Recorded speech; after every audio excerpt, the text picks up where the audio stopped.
Welcome to our Wild Things Challenge.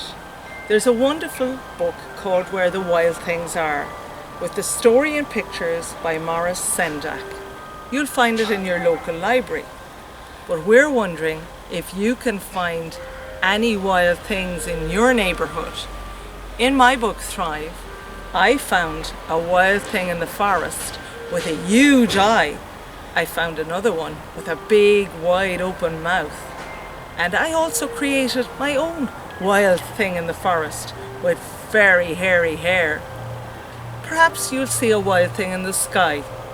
We're really looking forward to your wild things in our Where the Wild Things Are challenge this week. Thank you.